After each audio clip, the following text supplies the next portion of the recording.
Hello friends, welcome back. Hopefully आप लोगों की क्लास 12th की तैयारी और पढ़ाई बहुत अच्छी चल रही होगी। तो आइए हम अपना नेक्स्ट टॉपिक पे चलते हैं। इस वीडियो में हम क्या कवर करने वाले हैं वो हम देखते हैं। ये वीडियो हमने बनाया है चैप्टर नंबर 7 का, उसका क्लास 1 ये है।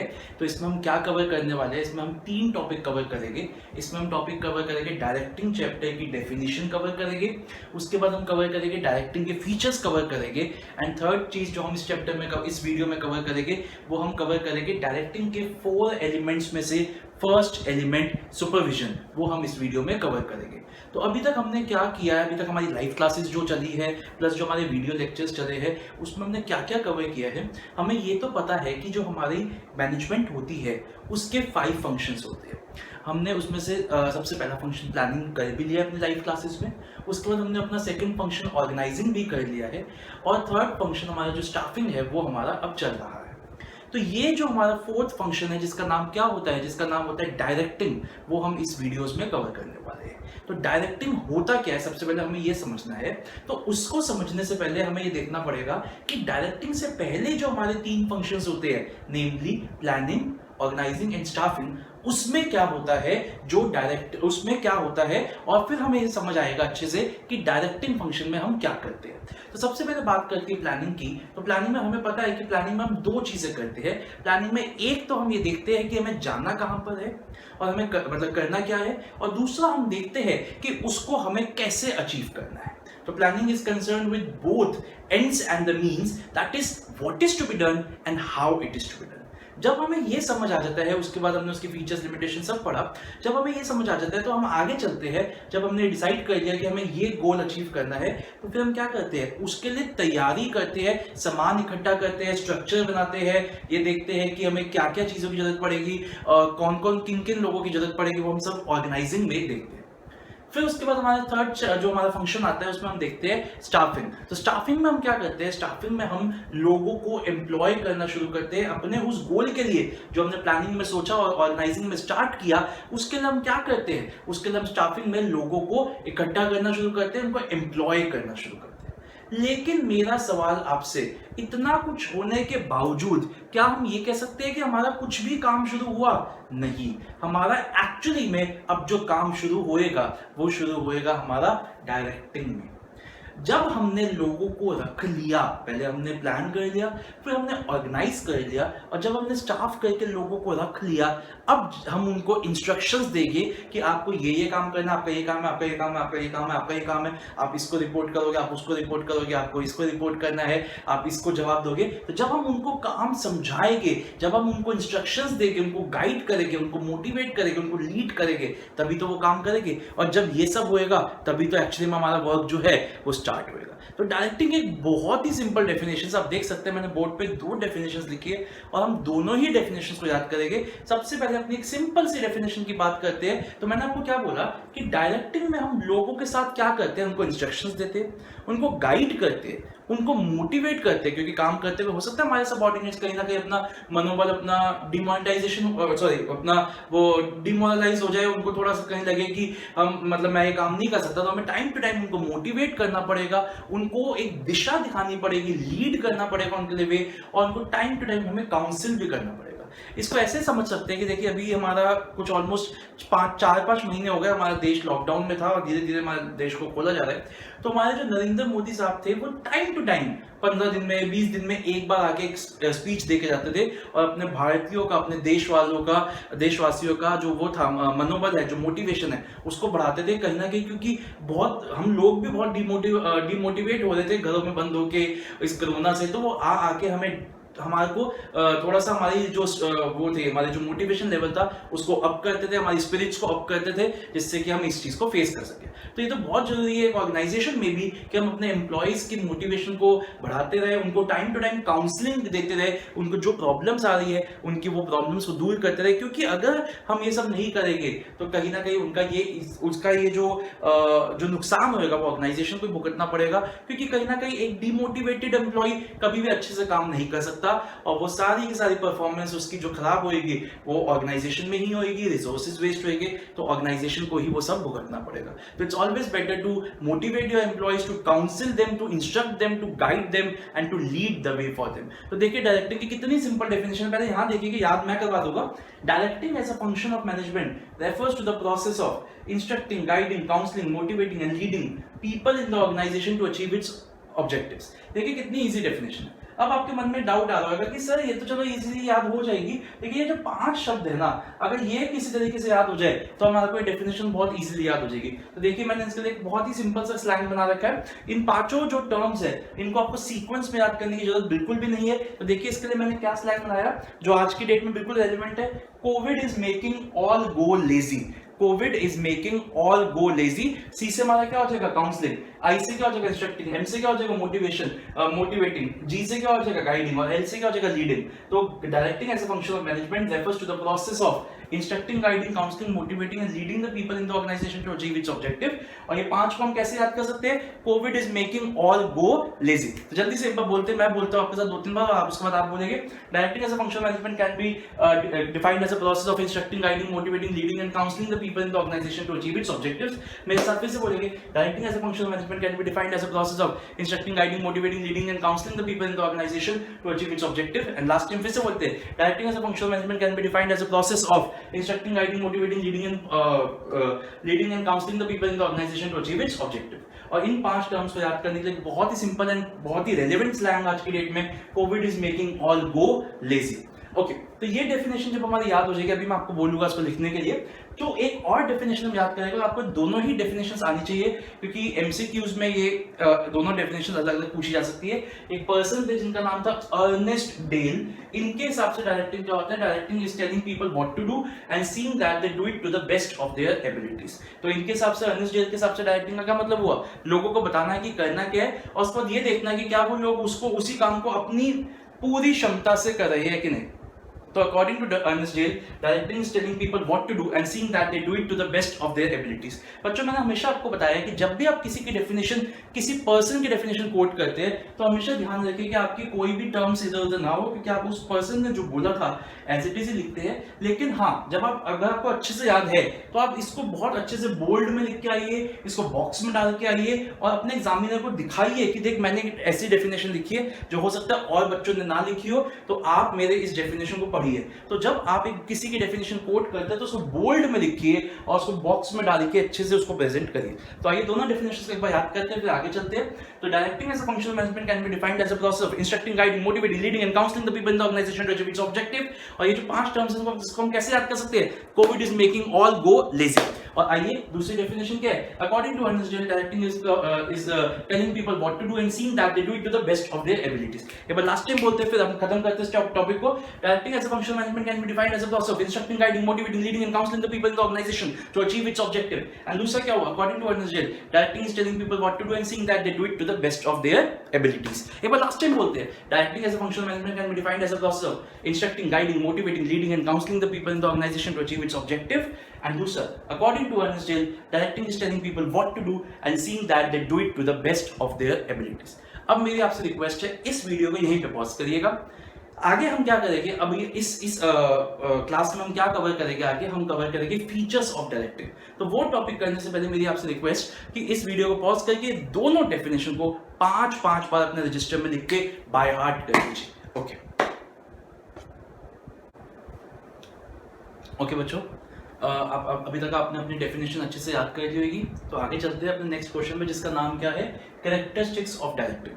और जैसे अब तो काफ़ी टाइम हो चुका है हमारी क्लासेस को भी चलते हुए, तो आपको मैंने पहले भी बहुत बार बताया, एक बार फिर से बताता हूँ कि ये जो शब्द है कैरेक्टरिस्टिक्स, इसके और क्या क्या नाम हो सकते हैं जिससे ये क्वेश्चन बन सकता है। आंसर हमारा सेम रहेगा बट क्वेश्चन का फ्रेमिंग अलग हो जाएगी। तो कैरेक्टरिस्टिक्स के और नेम हो सकते हैं, जैसे हमने पहले भी बताया, कैरेक्टरिस्टिक्स का दूसरा नाम हो सकता है नेचर, फीचर्स, एट्रीब्यूट्स, कैरेक्टरिस्टिक्स। तो सबका मतलब एक ही है। अगर कोई भी इसमें से नाम आ जाएगा तो आपको घबराने की बिल्कुल भी जरूरत नहीं है। आपको पता होना चाहिए कि आपको क्या ही लिखना है, फीचर्स या नेचर।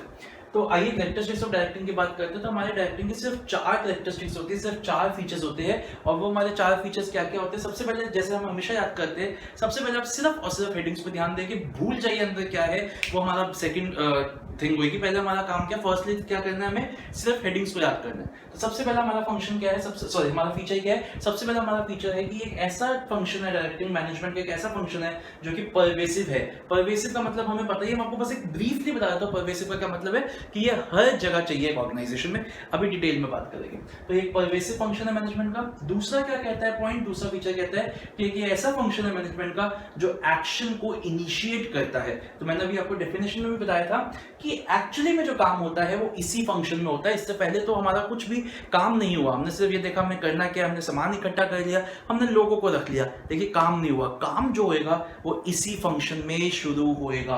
तीसरा पॉइंट क्या कहता है? तीसरा पॉइंट कहता है कि एक ऐसा फंक्शन है मैनेजमेंट का जो ऊपर से नीचे फ्लो होता है, हमेशा टॉप से बॉटम तक फ्लो होता है। एंड लास्टली क्या कहा जाता है? लास्टली कहा जाता है कि एक ऐसा फंक्शन है मैनेजमेंट का जो कॉन्टिन्यूअस है, कभी नहीं खत्म होएगा, हमेशा चलता रहेगा। तो पहले इन चारों को याद करने के लिए हमने बड़ा ही सिंपल सा, बड़ा स्वीट सा एक स्लैंग बनाया है। और देखिए, अगर आप नोटिस करेंगे, मैंने सबका फर्स्ट लेटर, फर्स्ट अल्फाबेट को अंडरलाइन कर रखा है और कैपिटल में लिखा है। तो इसका हमारा स्लैंग क्या है? इसका हमारा स्लैंग है पेरिस इज फैशन कैपिटल। जो हमारी पेरिस है, जो हमारी कंट्री है, वो it is a fashion capital. हम सबको पता है कि वहां पे ही सारा फैशन, इतना ज्यादा फैशन होता है।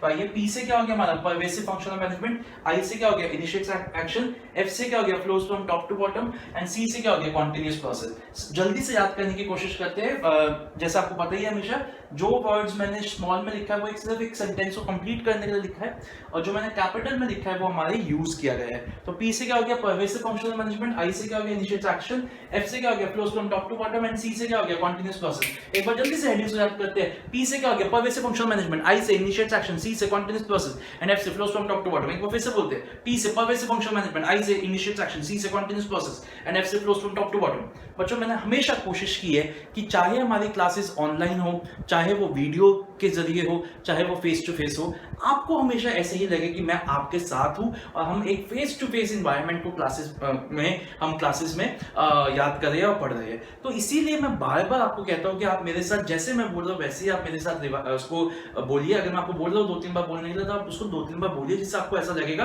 कि हाँ, हम सर के साथ एक फेस टू फेस क्लास को ले रहे हैं। तो एक बार जल्दी से फिर से बोलते हैं। पी से क्या हो गया परवेसिव फंक्शनल मैनेजमेंट, आई से क्या हो गया इनिशिएट्स एक्शन, एफ से क्या हो गया flows from top to bottom, and C से कॉन्टिन्यूअस प्रोसेस। एक बार फिर से बोलेंगे, पी से परवेसिव फंक्शनल मैनेजमेंट, आई से इनिशिएट्स एक्शन, एफ से flows from top to bottom, and C से कॉन्टिन्यूअस प्रोसेस। एक बार लास्ट टाइम बोले कि पता नहीं मुझे ऐसे क्यों लग रहा है कि आप भूल रहे हो। पी से परवेसिव फंक्शनल मैनेजमेंट, आई से इनिशिएट्स एक्शन, एफ से flows from top to bottom, and C से कॉन्टिन्यूअस प्रोसेस। और इसके स्लैंग क्या है? Paris is fashion capital. एक बार डेफिनेशन जल्दी से देखते हैं। Directing can be defined as a process of instructing, motivating, guiding, leading and counselling the people in the organisation to achieve its objective. According to Ernest Dale, directing is a process of telling people what to do and seeing that they do it to the best of their abilities. देखिए, आपको, मेरे को याद हो गया, आपको भी याद हो जाएगा। एक बार लास्ट टाइम जल्दी से देखते हैं फीचर्स क्या है, उसके बाद उसको हम रीड करेंगे और समझेंगे पहले, फिर रीड करेंगे। तो डायरेक्टिंग के 4 फीचर्स होते हैं, परवेसिव फंक्शनल मैनेजमेंट, आई से इनिशिएट्स एक्शन, सी से कॉन्टिन्यूअस प्रोसेस, एंड एफ से flows from top to bottom. मेरी आपसे रिक्वेस्ट है कि पहले तो आप एक बार इस वीडियो को पॉज करिए, और उसको पॉज करने के बाद पहले इन सारे चारों हेडिंग्स को अच्छे से याद कर लीजिए, और उसको एक बार नहीं 2 बार अपने नोट्स पे लिख लीजिए। एक बार जल्दी से अपने वीडियो को पॉज करिए। तो आइए जल्दी से इन चारों को आप डिस्कस करते हैं पहले, फिर रीड करेंगे। तो सबसे पहला पॉइंट हमारा क्या कहता है? Pervasive functional management. देखिए, ये पॉइंट तो हम इतनी बार पढ़ चुके हैं, प्लानिंग में पढ़ चुके हैं, ऑर्गेनाइजिंग में पढ़ चुके हैं, स्टाफिंग में पढ़ चुके हैं, मैनेजमेंट में पढ़ चुके हैं, हर ही जगह पढ़ चुके हैं। तो एक बार फिर से पढ़ लेते हैं। परवेसिव फंक्शनल मैनेजमेंट का मतलब ये होता है कि डायरेक्टिंग कोई ऐसा फंक्शन नहीं है कि वो जो सिर्फ टॉप लेवल करे, या सिर्फ मिडिल करे, या सिर्फ लोअर करे, या एक अलग से एक डिपार्टमेंट है जहां पे डायरेक्टिंग होगी, ऐसा नहीं है। ये एक ऐसा फंक्शन है जो एक ऑर्गेनाइजेशन पे हर लेवल पे चाहिए, हर एक डिपार्टमेंट पे चाहिए। इनफैक्ट ये कहना गलत नहीं होएगा कि जहां पे भी 2 लोग एग्जिस्ट करते हैं, एक सुपीरियर और एक सबऑर्डिनेट, वहां पे डायरेक्टिंग होएगा ही होएगा, क्योंकि सुपीरियर सबऑर्डिनेट्स को क्या देगा? इंस्ट्रक्शंस, और सबऑर्डिनेट्स को अपने सुपीरियर के इंस्ट्रक्शंस को क्या करना पड़ेगा? फॉलो। तो डायरेक्टिंग एक ऐसा फंक्शन है जो एक परवेसिव फंक्शन है, एक ऑर्गेनाइजेशन पे हर जगह पाया जाएगा, और इनफैक्ट जहां पे भी एक सुपीरियर और सबऑर्डिनेट होएंगे, वहां पे डायरेक्टिंग फंक्शन होएगा ही होएगा। तो that means it is a pervasive function of management. Second point हमारा क्या कहता है? Initiates action. ये एमसीक्यू के पॉइंट ऑफ व्यू से भी बहुत इंपॉर्टेंट है। ये पॉइंट क्या कहता है, जो अभी हमने बताया था आपको जब हमने डेफिनेशन कराई थी, कि डायरेक्टिंग से पहले जो फंक्शंस है, प्लानिंग, ऑर्गेनाइजिंग, स्टाफिंग, इन तीनों फंक्शन ने काम तो किया लेकिन एक्चुअली में कुछ नहीं किया देखा जाए तो। प्लानिंग ने ये बता दिया कि हमें यहाँ जाना और ऐसे जाएंगे। ऑर्गेनाइजिंग ने गाड़ी मंगवा दी, गाड़ी मतलब एक तरीके का एक रूट बता दिया कि ऐसे जाना है। स्टाफिंग ने लोग बता दिए कि ये लेके जाएंगे, लेकिन क्या एक्चुअली में हम गए? क्या हम एक्चुअली में स्टार्ट भी किया जाना? नहीं। वो तो तब होएगा ना जब मैं अब अपने ड्राइवर को बोलूंगा भाई अब तू बैठ गाड़ी में और मुझे भी बिठा गाड़ी में और चल गाड़ी को डाल फर्स्ट गियर में और लेके चल हमें अपनी डेस्टिनेशन पे। तो ये कब हुआ? जब मैंने उसको इंस्ट्रक्शंस दी। और इंस्ट्रक्शंस कब देते हैं? डायरेक्टिंग में। तो क्या मैं ये बोल सकता हूँ कि डायरेक्टिंग क्या है? डायरेक्टिंग एक की फंक्शन ऑफ मैनेजमेंट है, और जहां पे और सारे फंक्शंस ने मैनेजमेंट के सिर्फ और सिर्फ एक बेस बनाया है मैनेज एक्शन के लिए, यही वो फंक्शन है जिसने एक्चुअली में काम को चालू किया है। और ये काम स्टार्ट कैसे हुआ? ये काम स्टार्ट हुआ जब एक सुपीरियर ने अपने सबऑर्डिनेट्स को इंस्ट्रक्शंस इशू करनी शुरू की और टाइम टू टाइम उसको मोटिवेट करना शुरू किया, काउंसिल किया, लीड किया, तब जाके हमारा काम हुआ। तो जब मैंने अपने ड्राइवर को बोला भाई तू चल, वो गाड़ी में बिठाया और चलने लग गया। और फिर हम जैसे थोड़ा सा आगे गए, हमने देखा बहुत पानी वाला, वो डर गया, कहता सर वापस चले। तो मैंने कहा नहीं ऐसा नहीं है यार, तू डर क्यों रहा? धीरे धीरे गाड़ी निकाल दे हमारी, धीरे धीरे चलते, तेज मत करियो गाड़ी को, धीरे धीरे लेता रहियो। तो वो उसने फिर वो निकाले और हम आगे पहुंच गए। तो जरूरत पड़ती है हमें रास्ते में जब हम चल रहे हैं तो हमारे जो सबऑर्डिनेट्स है वो बहुत बार अपना मोटिवेशन खो देंगे, कहीं ना कहीं डीमोटिवेट हो जाएगी, कहीं ना कहीं बिल्कुल होपलेस हो जाएंगे। तो as a superiors we have to pumping करनी पड़ेगी उनको, टाइम टू टाइम उनको मोटिवेट करना पड़ेगा कि तुम कर सकते हो, तुम ही कर सकते हो, और करके देखो तुम्हारे से ये काम होएगा। तो हमें क्या करना पड़ेगा? हमें उनको मोटिवेट करना पड़ेगा, लीड करना पड़ेगा, गाइड करना पड़ेगा, और जब हम ये करेंगे तो हम अपनी डेस्टिनेशन तक पहुंच पाएंगे। तो डायरेक्टिंग एक ऐसा फंक्शन है जो एक्शन को स्टार्ट करता है और हमारे को मदद करता है कि हम अपने जो हमारा गोल है उसको अचीव कर सके। आइए थर्ड पॉइंट पे, ये क्या कहता है? ये कहता है कि ये जो एक फंक्शन है ये हमेशा ऊपर से नीचे फ्लो होता है। तो इसका क्या मतलब हुआ कि डायरेक्टिंग जो हमारी एक ऑर्गेनाइजेशन हियरार्की है उसमें सबसे पहले डायरेक्टिंग कहां से शुरू होगी? टॉप से। फिर टॉप इंस्ट्रक्शंस देगा मिडल को, फिर मिडल देगा लोअर, और जैसे जैसे हम नीचे आते रहेंगे वैसे वैसे डायरेक्टिंग में हमारे साथ नीचे आती रहेगी। इसका मतलब ये क्या हुआ कि कोई भी मैनेजर किसी भी लेवल पे हो, चाहे वो यहाँ काम कर रहा हो, चाहे वो यहाँ काम कर रहा हो, कहीं पे भी काम कर रहा हो, वो अपने से सुपीरियर से ऑर्डर्स ले सकता है और अपने से नीचे वाले को ऑर्डर दे सकता है। तो कोई भी पर्सन कहीं पे भी काम कर रहा हो ऑर्गेनाइजेशन पे, अपने सुपीरियर से तो ऑर्डर वो लेगा और अपने से नीचे वाले का, अपने सबऑर्डिनेट को ऑर्डर वो देगा। It always flows from top to bottom. And last point क्या कहता है कि डायरेक्टिंग एक कंटिन्यूअस फंक्शन ऑफ मैनेजमेंट है। इसका क्या मतलब हुआ कि डायरेक्टिंग ऐसा नहीं है कि एक बार किया काम खत्म। It is not a one time function, it is an always going on process in the organisation. बड़ी बड़ी कंपनीज है जैसे माइक्रोसॉफ्ट हो गई, फेसबुक हो गई, एक्सेट्रा एक्सेट्रा एक्सेट्रा। बड़ी बड़ी कंपनीज में मैनेजर्स आएंगे जाएंगे, लेकिन डायरेक्टिंग कभी भी नहीं रुकेगी, क्योंकि डायरेक्टिंग के बिना कोई ऑर्गेनाइजेशन सर्वाइव ही नहीं कर सकती, मूव ही नहीं कर सकती। आपको बात समझ में आई? तो this is what the continuous process says. अभी हम इसको क्या करेंगे? अपने नोट्स में से रिवाइज करेंगे। आप आई होप कि आप सबने मेरे नोट्स ले लिए हो। जिसने नहीं लिया उसको मैं सॉफ्ट कॉपी प्रोवाइड करा दूंगा। तो आइए सबसे पहले हम इनको नोट्स में से एक बार रीड करते हैं, उसके बाद हम आगे बढ़ेंगे। आइए, तो कम टू पेज नंबर 7.1। इधर कैरेक्टरिस्टिक्स ऑफ डायरेक्टिंग लिखा, मैं वापस आपको बोलूंगा इसके पर्यायवाची, इसके सिनोनिम्स लिख लीजिए, नेचर, एट्रीब्यूट्स, फीचर्स। आइए सबसे पहले तो हम इसी सीक्वेंस पर करते हैं जिसमें नोट्स में लिखा हुआ है। जैसे आपको पता ही है कि किसी भी सीक्वेंस में आप इनको ऊपर नीचे कर सकते हैं, सिर्फ प्रोसेस के जो क्वेश्चंस है वहां पे सीक्वेंस बहुत ज्यादा इंपॉर्टेंट हो जाती है। अब स्लैंग लिखिए, पैरेसिस, फैशन, कैपिटल। आइए शुरू करते हैं। Directing initiates action. Directing is अ की मैनेजरियल फंक्शन, मैंने बॉक्स में भी डाला हुआ है, इंपॉर्टेंट है 1 मार्क के लिए। While all the other functions of management only prepares a setting for action, directing initiates action in the organisation. It consists of issuing of orders and instructions by the superior to their subordinates. It also includes the process of communicating them effectively with the subordinates, as well as motivating, leading and counseling them. तो जैसे जैसे हम काम शुरू करते हैं, जैसे जैसे मैंने आपको काम दिया, धीरे धीरे आपको मेरे को मोटिवेट भी करना पड़ेगा, मुझे आपको लीड भी करना पड़ेगा, काउंसलिंग भी करनी पड़ेगी मुझे आपकी। Directing is a pervasive functional management. It takes place at every level of management. Every management manager from top executive to even our supervisor performs a function of directing. Directing takes place whenever इस line को underline करिए, superior subordinate relationship exists. Directing takes place whenever या wherever a superior subordinate relationship exists. Next point पे चलिए. It is a continuous process. Directing takes place throughout the life of the organization, irrespective of people occupying the managerial position. कौन सी position पे उससे फर्क नहीं पड़ता, directing हमेशा चलती रहेगी. इन द कंपनीज लाइक भेल की फुल फॉर्म लिख लीजिए अगर आप लिखना चाहते हैं, Bharat Heavy Electricals Limited and HLL Hindustan Lever Limited, ये बड़ी कंपनीज का नाम लिखा है. The managers may change but the directing process continues because without direction the organisational activities can not continue further. And last point, directing flows from top to bottom. It is first initiated at the top level of management and flows to bottom through the organization hierarchy. ये बना लीजिए अगर आप बनाना चाहते हैं side में. This means that every manager can direct his immediate subordinate and can take instructions from his immediate boss. अब देखिए बच्चों, अब जो हमारा नेक्स्ट क्वेश्चन आपके नोट्स में है वो है इंपॉर्टेंस ऑफ डायरेक्टिंग, लेकिन वो अभी हम नहीं करेंगे, पूरे चैप्टर के खत्म होने के बाद करेंगे. आपको हमेशा पता है मैं हमेशा से ऐसा कराता हूँ कि इंपॉर्टेंस का जो क्वेश्चन होता है वो हम लास्ट में लेते हैं. ऐसा क्यों करते हैं? जब हम पूरे चैप्टर को पढ़ लेंगे तो हमारे को उसकी इंपॉर्टेंस को समझना हमारे लिए ईजी हो जाएगा और हम उसको ज़्यादा अच्छे से अप्रिशिएट कर पाएंगे. तो इंपॉर्टेंस हम बाद में करेंगे. अब हम क्या करने जा रहे हैं, हमारे 4 एलिमेंट्स होते हैं डायरेक्टिंग के, जो डायरेक्टिंग के 4 पिलर्स है, सुपरविजन, मोटिवेशन, लीडरशिप, कम्युनिकेशन. इसमें से जो सुपरविजन हमारा पिलर है, जो हमारा फर्स्ट एलिमेंट है डायरेक्टिंग का, वो उसका बहुत सारे टॉपिक्स थे पहले, लेकिन आपके कोर्स में से वो कट चुका है और आपके कोर्स में सुपरविजन का सिर्फ और सिर्फ क्या है, सिर्फ और सिर्फ सुपरविजन की डेफिनेशन है. तो हम अब हम क्या करेंगे, सुपरविजन की डेफिनेशन को याद करके ये वीडियो को क्लोज करेंगे. इस वीडियो में हमने 3 चीजें कवर कर दी. सबसे पहले डेफिनेशन, फिर फीचर्स और फिर हम पहला एलिमेंट सुपरविजन उसकी डेफिनेशन को इसमें याद करेंगे.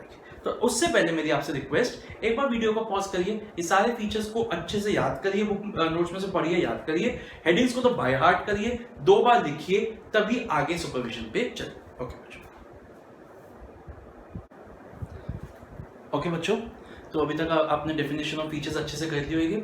आइए अपने इस वीडियो के लास्ट टॉपिक पे चलते हैं, जिसका नाम है सुपरविजन और उसका कॉन्सेप्ट. तो सुपरविजन जैसे हमें समझ आ ही रहा है बच्चों, हमें समझना है कि डायरेक्टिंग के 4 एलिमेंट्स होते हैं. और वो 4 एलिमेंट्स क्या क्या होते हैं? Supervision, motivation, leadership and communication. फिर से बताता हूँ मैं आपको, supervision, motivation, leadership and communication.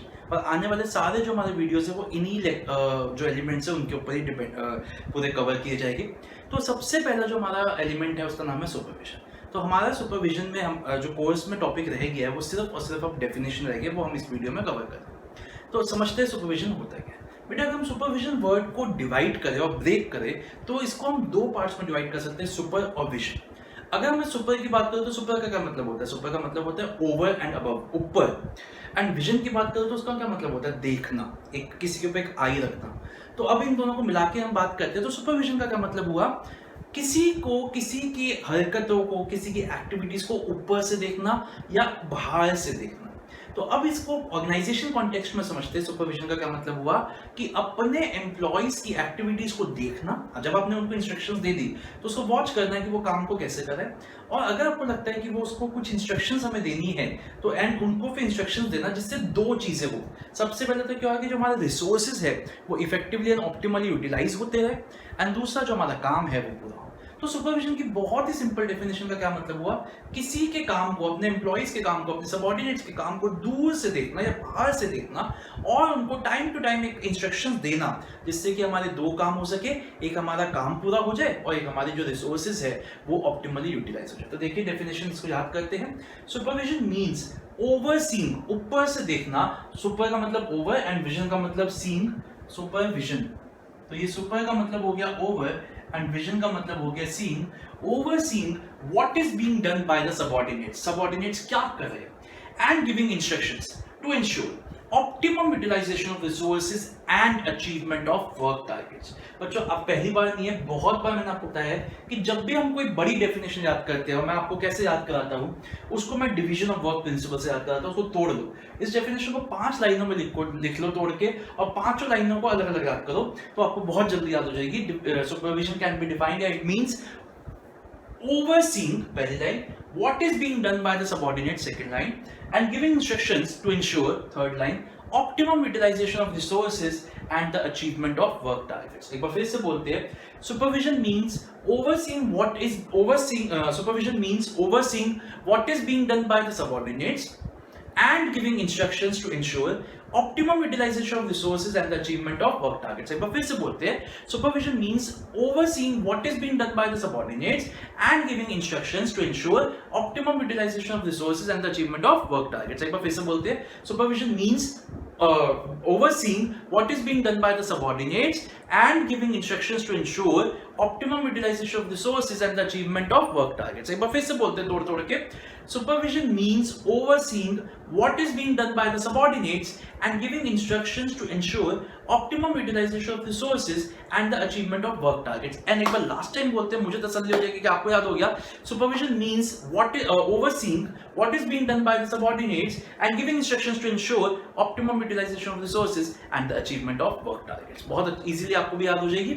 एक और definition हमें याद करनी है. अब आपके मन में डाउट आ जाएगा कि सर दो definition तो याद कराते हो, आप एक लिख तो सकते हैं. बिल्कुल बच्चे, आप एक definition लिख सकते हो, बट दो definition मैं इसलिए याद कराता हूँ कि कभी-कभी रिवर्स में क्वेश्चन आ गया और आ गया it can be understood as a process of this, identify which element of directing is this. तो आपको पता तो होना चाहिए ना डायरेक्टिंग की सुपरविजन की ये डेफिनेशन भी हमारे कोर्स में है.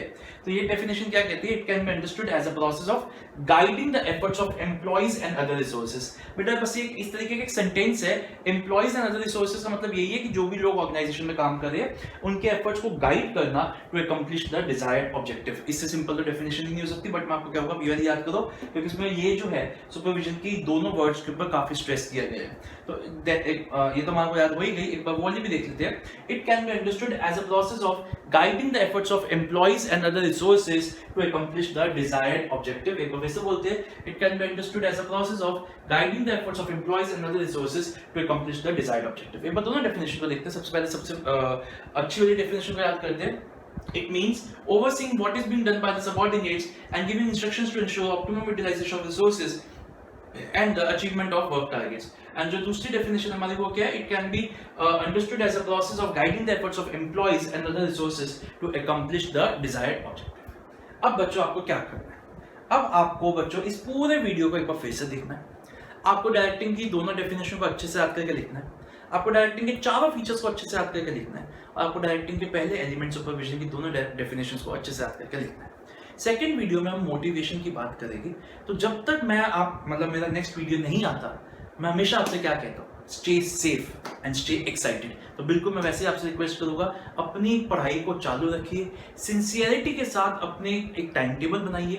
सारे सब्जेक्ट्स को, पांचों सब्जेक्ट्स को इक्वली टाइम डिवोट करिए. ऐसा नहीं कि आप सारा पूरा दिन मैथ्स अकाउंट्स में लगा दीजिए. पांचों सब्जेक्ट्स को इक्वली टाइम डिवोट करिए.